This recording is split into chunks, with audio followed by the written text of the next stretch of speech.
Hello and welcome to Milestone Mindset Live. Today we're going to talk about customer relationships, acquiring customers and retaining customers. It's two different kind of relationships that you're nurturing. I'm Nancy Sargent and I'm the founder of Sargent Marketing and the Milestone Marketing Blueprint. And I'm here with Mickey Locey, the president and founder of MXTR Automation. He is not only my what I call director of customer relationships in my mind and my team. He's a trusted collaborator and we share clients. We have referred clients to one another because we know that our technical skills and our way of doing business and our values and how we handle relationships with our customers matches. So, Mickey, how are you today? I'm very well, Nancy. Thank you for having me again. Always a pleasure to be here. You're welcome. Thank you for making the time to be here. I know you have a lot going on, and um, and it's really important enough that I wanted to ask you to join me because I've had several questions lately from some of our mutual clients, even that I was taking a step back and saying, well, what are they really asking? Hmm. Someone said, I have a list of prospects that were given to me by a credible source, and I know I have the right solution for them, but I can't engage them. And I then said, "Can what do you say to them when you get them on the phone?" And she said, "I can't even get them on the phone." Now, that is a common situation when we're handed people that we know we would benefit, but they have to be ready for that as well. So, Hmm. with that stage of no one can take the time in their busy day to engage with anyone that is not going to help them solve the problem that they have at hand right now, at least in business. Hmm. And so that is really the backdrop, Mickey, to why I wanted you to come here today, and I wanted you to help me set the stage for a couple of um, definitions of strategy types and some high level background of how to think about relationships with your prospects that you want to acquire as leads and become customers. And then once you have them, it is so golden to take care of them and nurture them and retain them. So, with that said, I'm putting you on the hot seat and we're going to get going. Sound good? All right, let's do it. All right. So, again, we're going to talk about managing customer relationships with email marketing. Here's a couple things that Mickey and I believe in. Mickey, why don't you handle this one first? Well, one and done doesn't cut it anymore, right? And never did. That's the basic philosophy. Meaning, like, one message to everybody and delivering it one time, like a mass marketing kind of approach, and expecting individuals to receive that and figure it out on their own. It just doesn't cut it anymore. Today's world, people expect personalization and instead of one and done, very one to one, and we'll talk about that. And that's a key component, especially as we're talking about email marketing. Absolutely. And the it never did is why digital marketing and email marketing and all that marketing really came to be and why it is here. Yeah. Now, trust is what people want from brands. Hands down, there is nothing else. And there is really only one way to get it, and that is transparency. Hmm. And email marketing and email marketing automation are one of the key and most cost effective ways of establishing that trust. Actually, let's take a step back for a minute, Mickey, and let's define the difference between email marketing and email marketing automation. That's really important. They are both one and the same. One just gives you a little more power or a lot more power. So, would you do that for us? Well, I'll define it from a standpoint of, the way, we typically utilize it, right? I mean, email marketing, as most people know about it, they think about it from an email newsletter or an e-blast component, right? You have a database of individuals. Maybe you have 10,000 contacts that you've gathered over a given period of time, and you're going to put together an email to send to those 10,000 people to tell them all the great things that you do. And you're just going to put, that's typically what happens. You put all the great things that you do in that email from A to Z and 1 to 100 and everything else. And then you hit send and it goes out to everybody. And then we expect the folks that receive that, again, to go through that email and dissect what's important to them. Again, not best practice. Email automation, or maybe thinking of a different way, more conversational type email, allows us to be more intimate with the folks in our database. So we can have the same 10,000 people, but we can segment them. We can identify them by something known as personas, meaning who they are and their likes and interests, right? And put them into different categories. And instead of sending that one email with an A to Z list and 1 to 100 things in it, we might send 10,000 different emails for the sake of discussion to 10,000 people in our database, because we know Nancy is interested in this specific product or service, or Mickey's interested in this, and Susie's interested in that. And so we're going to send those emails to those people that we know are interested in what we have to say. And equally as important, if we're dealing with a buying cycle, we can judge where they're at in that decision-making process, and that can change what we send to them too, or the call to action within the email may differ based on where they're at in their buying process. So big difference. Email marketing of old, blast oriented. Automation really puts us in a position to be more conversational, more personal with our approach to email. And therefore be able to do what we're talking about here, have relationship marketing, and also that transparency to build trust. I just want to take a pause for a minute, because even I, when you said send 10,000 individual emails, my heart started. I'm not even going to say pitter pattering. And I know what you're talking about. So right. First of all, who is we, right? I mean, that is what we do. I'm going to let you jump in a minute here. But so think about that. That's a daunting task, right? And so the typical email service provider, and whatever one it might be, and you've got that database of customers, you build it once and you hit send. In using an automation platform, again, the technology does that segmentation for you. The technology, when you build those rules up, segments those folks out. So again, odds are it's not going to be 10,000 different emails, but it very well might be 20 different emails to a whole bunch of different groups and things like that. And the tech will segment them for you and say, based on Nancy doing this, she now belongs to this segment, and thus this email will be sent to her, right? All automated. That's the automated part of automation. It gets smart, and you're able to do that. For us and for our collective clients that we work with, we offer a fully managed aspect of automation, right? So the clients that we work with, we have a complete team that does all this strategy, programs the technology to work, builds out the emails, builds out those conversations that we're talking about, and builds out any necessary landing pages that might be required to further that conversation from the email. And so, that's a big win for a lot of folks, right? Because sometimes the reason people don't graduate from, traditional email blast oriented email marketing to automation is because it's harder. Right. And so if you have to take, if you're already busy over here and it's easier to just get that email out and send it, that's great, versus taking the time to really program and learn the tech, that can be hard. And that's where our full service or fully managed solution really comes into play. We'll do that for the clients that we work with. Right. And then we bring it together by having that as part of the overall strategy and helping the client achieve what their goals are. So with that said, now that everyone can relax and not think that if they listen to us, they have to create 10,000 different emails, because that is not the case. Even my copy department wouldn't be overly excited with me if that was our strategy. So. No, but I'm gonna that'll be a good one. That's my giggle for the hour. I'm looking for more of those giggles. Okay. So just like email marketing and email marketing automation are both relationship-driven marketing strategies, customer acquisition and customer retention, it almost doesn't need to be said, but we're going to. The strategy to acquire a lead who could become a customer is really an attraction strategy. And that is where you need to meet them where they're at in what they might be searching for as a solution or an opportunity or inquiring about. That's where that set of content is happening. And that's where the awareness and the attraction phase is. There's a whole journey that we're going to just touch on today of how you think about that strategy.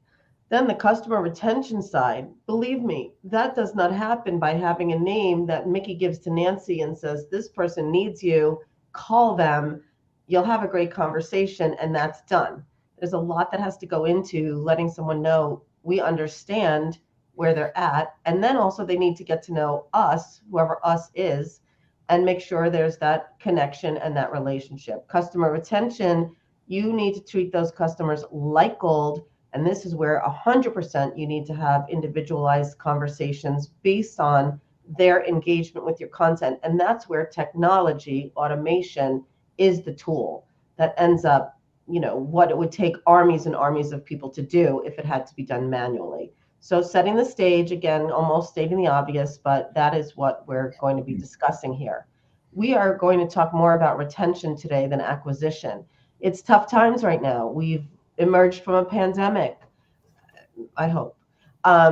We are in inflationary times. Individuals, small businesses, nonprofits, any size company really being stressed by rising costs. So you must keep what you have, and you must keep what you have by obviously having a good product or service, but also how you communicate with them. So, Mickey, I want you to talk about, and you touched on this a little bit, but individual relationship marketing. Um, and I think I want to ask you to talk about that based on behaviors that they take that we can track when we're looking at our marketing metrics and things like that. So perhaps. Yeah. Well, so from an email standpoint, right, individual relationship marketing is really our opportunity. I mentioned it before, to have more of a conversation with the folks that are showing interest in our products, or already customers that we're trying to keep as customers. I always talk to folks that we do business with, as a business owner or a leader of the organization. I said, what would it look like if you had the ability as a business owner to sit down and have a one-on-one conversation with every individual that visited your website? How would that work, right?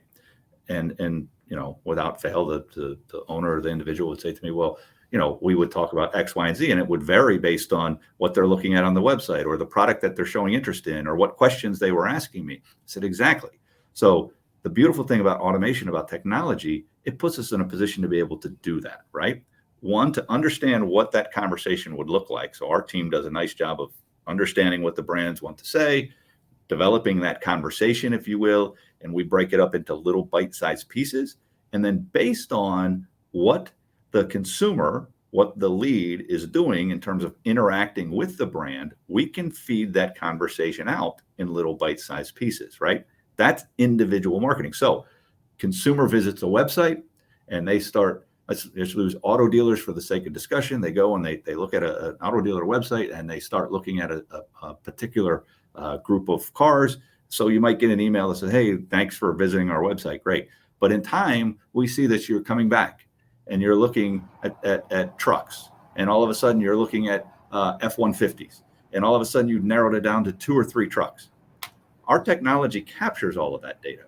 And if my next communication to you can be most effective, I'm certainly not going to send you an email that says, hey, we've got a great special today on Toyota Priuses. That would be a disconnect. But if I can send you something of value that talks about F-150 and perhaps the warranty and the great warranty or the great rebate offers that are going on now for F-150, that's adding value. It's very personal, very timely, and allows us to further enhance the trust that we talked about before with you, because all of a sudden now I'm sending you things you care about instead of just sending you random marketing messages. That's what starts to happen if you're using tech to track and identify what's going on and how they're interacting with your brand, to get smarter about the communications you're doing as you go forward. And absolutely. I want to take a step back and also say how we get here to have individual marketing conversations.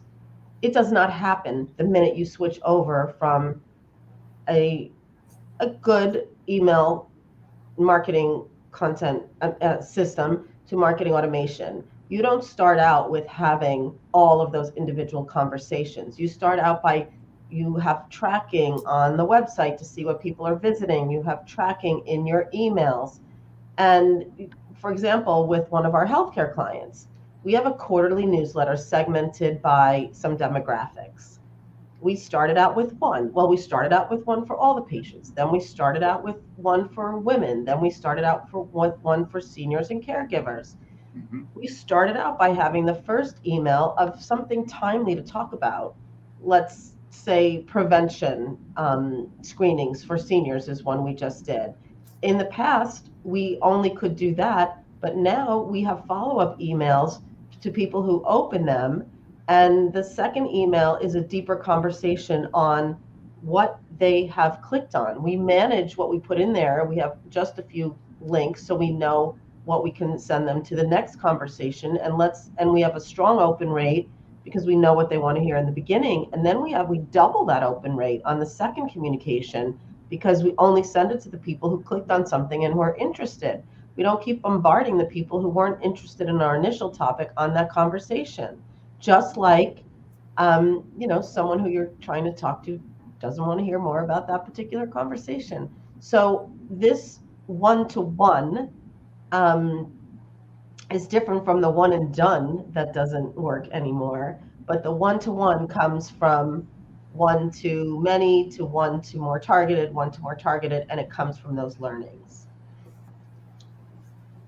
So even though we're going to talk more about retention, I do want to set the table here a little bit for the types of things you look at when you're looking at strategies for customer acquisition. Just give a couple examples there. I mean, I think there's a couple different ways to look at it, but in its simplest term, typically when you're trying to acquire a customer, you're trying to show value in your product, right? And you're trying to give them a reason to do business with you. So to do that, oftentimes, what we're focusing on with the clients that we work with is it's often about education. It's about knowledge. It's about making and helping the recipient feel good about the decision that they're about to make, right? And to help it's almost like helping to put grab their hand and hold their hand through their decision making process. And so every organization we work with is different. We work with a few manufacturing entities, and I think some that are very focused on consumer goods, consumer products. And so for them, consumers visit their site, they're showing interest in making a big improvement to their house. Right. And so they want to buy this product. And so we need to grab their hand and hold their hand through the process to make sure we're educating them on why this brand stands out above all the other brands. Right. It's made in the USA. It's for sake of discussion, it's got great warranties. It's kid proof. It's pet proof, whatever those things might be. And we don't throw that at them at once. We do that in small little bite-sized pieces to, again, kind of continue to build that trust, educate that consumer through the process. For me, education and guiding that customer is a huge part, in a huge way. Email marketing can be extremely effective in customer acquisition process. And that takes them from the awareness stage when they're learning about what product they need. Then they want to get to know more about who's going to provide that product or service. And that's the consideration stage. And then they can only, when they go through those two journeys, get through the decision phase. Right. They're ultimately, we know we want to turn them into a customer. So we know purchases is what we're trying to guide them to, but there's so many paths and exit ramps off of that path along the way. And if we're not doing it as a brand, if we're not holding that consumer's hand through that process, I can guarantee you somebody else out there is going to do that. And that's where, if you get a consumer who has raised their hand and said, I have interest in what you're doing, doesn't really matter what you're doing, I have interest in that, then we owe it to ourselves and to that consumer, again, to put our arm around them, hold their hand, whatever cliche you want to use, and start that conversation with them. And again, beauty of using an automation platform to do that is that conversation can be different for every lead that comes in to the funnel and needs to go through that process, right? So I'll go back to the manufacturer that I'm talking about. They are in the flooring space. So we're going to talk a little bit different, somebody that's interested in hardwood, for instance, than somebody that's interested in putting carpet in their house, right? Different thing, different level of importance, right? And so, we're going to talk differently. There's going to be a different cadence. It's obvious because it's a different product. But then, the beautiful thing about if you have a product with a longer sales cycle, let's say, right? And so it takes a time from that initial interest to the time we're going to get them over here to decision. Then, we can actually start asking them questions through the process. And Right. because of the fact that we've built up trust by educating them with this content through this process, if we ask them a simple question like, hey, Nancy, how far out is your project? Is it immediate? Is it 3 months? Is it 6 months? Is it a year? You're more likely to click on that and give us that piece of information that we know, which again helps us to better communicate with you in terms of what's important, right? And those simple, and we talk surveys, but that's not really a survey, right? Because it's not an email with a whole bunch of questions in it. It's a simple conversation to get to know you on a more personal basis. And because we've got that trust built up with you, you're more willing to answer that and give us that information. Right. Absolutely. Yeah. Absolutely. Also, to start out with how this conversation started, remember my client who said, I have this list, and the people who gave it to me know that we have the right solution for them, but I can't even get them on the phone. It's because that's the bottom decision stage. They don't know what you do yet, and they don't know that you can help them. Right. So even asking those questions, customers know and prospects know today, if you're asking a question like that after you've engaged with them, that they're actually telling you when to contact them. And they know if you're doing this right, you're going to respect that. So they're self-managing their communications.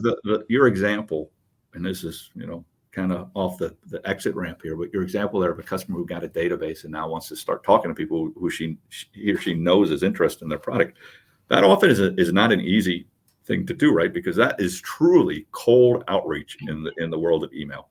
And the reality is it goes even more than to the fact of, there are some basic rules of engagement with email that we preach to our clients, right? So, acquiring a list without permission in email world is, questionable, right? So you want to make sure if you're going to talk to that list that you're talking to from a standpoint of, asking for permission. Would you like to learn more about this? Can I send you information about that? You may lose half of that list in the beginning.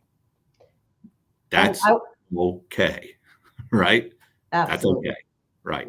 And let me be clear, in this example, the list didn't go into email.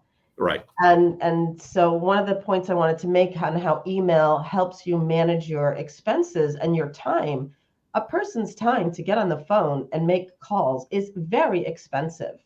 So the idea here is inviting that list into something that they may want to learn about and educate and benefit from, and then finding out who's interested and then nurturing them through email. And then by the time your salesperson or your outreach person picks up the phone, their time will be more successful. 100%. Really, I probably can't say that enough. That's what this is about. At the end of the day, some products can be bought online and services, and some can't. So we're not only talking about e-commerce here. We're talking about to get them ready. Yeah. So let's talk about strategies for customer retention. Yeah. Well, retention really goes, I think, to what we're doing, right? But when you start to ask yourself, well, retention is trying to keep us so that we don't lose customers, right? That's really what we're trying to say, or what's going to keep them from going away. And it kind of goes back to the value. We've got to continue to add value to the relationship. This is no different than any other relationship that we have in our lives, right? We want to continue to add value, and if we can do that, then the customer is going to continue to stay with us. And so whether you're selling a product or a service, let's keep the customer up to speed on what is going on with our product. What are we doing? It could be things you're doing, basic things. Sometimes it's community outreach and things you're doing in the community and involving them in that. Sometimes it's new product enhancements, but keeping them up to date on what you're doing and how, where your product is going is important through the process. Sometimes if you've got the kind of product where there's upgrade or opportunities to take them up to the next step, that's a huge part of it as well, right? Like, here's what's coming up and here's what you can do next because you've already done these two things. So here's something you can do next with our product, try this, and so there's a number of different things you can do, but it's about, to me, it's all about value and continuing to make sure that just as we are educating and giving them things of value in the acquisition process, we have to continue that dialogue in the retention process. We can't be spamming them with stuff because we've now got a customer who loves us, right? They've bought from us. So now we have an opportunity to get even more intimate with them in terms of the types of communications that we get. That is I know I mentioned surveys on the front end, but that is where we do a lot of surveys on the retention end and more detailed surveys because, again, folks typically that are already customers are more than willing to tell you the good, the bad, and the ugly about doing business with you, right? And so ask the questions, and your customers will tell you about where you want to go and what you want to do. So surveys are a big part of our retention policy. And then, look, this may not be exactly into the retention mode, but a way to use email post sale, right? Post customer. We use it a lot for referrals, cross sell, upsells, reviews, right? We try to do all that immediately upon any kind of purchase or, transaction, if you will. We are always using email post sale to continue that. We have some clients that, their warranty registration process, manufacturing is a big one for that, is built right into this. Sale is done, X amount of time later, email goes out, encouraging that warranty registration to get done. A whole bunch of thank you emails go later. Oh, guess what? You bought a product from me and you need service a year later. So guess what we can do with automation? At the 9-month point, we can start queuing you to say, hey, Nancy, remember that tractor you bought last year? You're going to need to get your annual service done. So go here to schedule your service with your local dealer. Those kind of things, again, go a long way because you've got the relationship. You know what needs to be done post that sale. Put it in a queue. Use the automation system to be able to help you do those kind of things. Mm-hmm, mm-hmm. And even with healthcare, you certainly need to follow all HIPAA rules and all that, but you can send out seasonal and other timely emails when certain information is needed. And based on their own behaviors, they can request deeper information and they can be reminded. There's other internal ways that the healthcare providers can talk to you about your specific situation. But email is very helpful and in that regard, and also knowing how the tools and experiences and video and telemedicine and things like that can be used, or with other B2B organizations, your additional training and everything. So on the retention side, that trust building and transparency is equally important as on the upside. Yeah. Even more actually, because in my opinion, in the customer acquisition cycle, you've got to talk to a ton of people, just oodles and oodles all the time. And then it comes down to a narrower group considering you and a narrower group making a decision.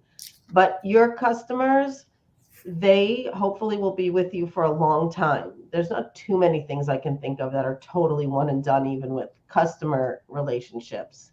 So taking good care of them and being respectful of what they need. So another thing I think you thought you might mention also was a customer can choose their preferences of what they want to hear from you. Sure. So even as I was saying, we segmented based on what the client's needs were, and then the recipients self-govern what they want more of by clicking on certain links and opening and so on and so forth. But they also can then say, this is the type of information that I want to know about. Because as to your point earlier, a different example, if I'm not interested in pediatric care for a healthcare client, or I'm not interested in a corporate event for a nonprofit client, but I'm interested in an individual way that I can help someone through your nonprofit organization, then only tell me about that, because otherwise I may click and unsubscribe you. And then no one wins. They don't win by getting the benefit of why they connected with you, and you don't win because you've communicated in a way they don't want to. Right. So we've covered a lot. And what I hope we did today was give you food for thought as a viewer of this conversation. The ideas that we talked about, some of them may sound grandiose, communicating to 10,000 different people with 10,000 messages. It's a bit of a point maker. Managing conversations in a very deep way, but also the way we work together is there is a large strategy for customer relationships and marketing strategy, and there is a budget and it needs to be managed. Our collective goal, the reason that you and I work so well, Mickey, is we respect clients' budgets as if they were our own. And hey, why do we do that? Because we do this for ourselves, right? We, we walk and live the talk. So these things happen in incremental baby steps. So why do you want your internal or external marketing team to be aware of this? Because you want to grow into it and you want the capacity to do it. So certainly Mickey and I are big believers in the marketing automation tool. We are believers in email marketing in general. So wherever you're at, these principles can be applied. So to recap, you always want to think about what you are doing in a communication. Are you at a stage of acquiring a customer or acquiring a prospect and then turning them into a lead and a customer, or retaining them?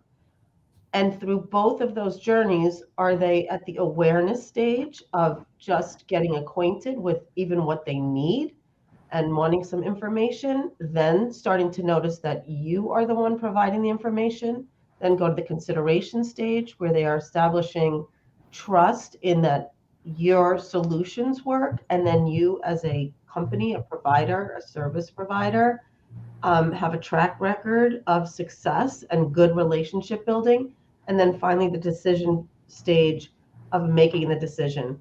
Those three journeys apply on the retention side just as much because you're introducing new concepts and new ways to work with you and engage with you to have that long-term relationship. So, Mickey, anything you want to add to that to close or reemphasize any points that you made today?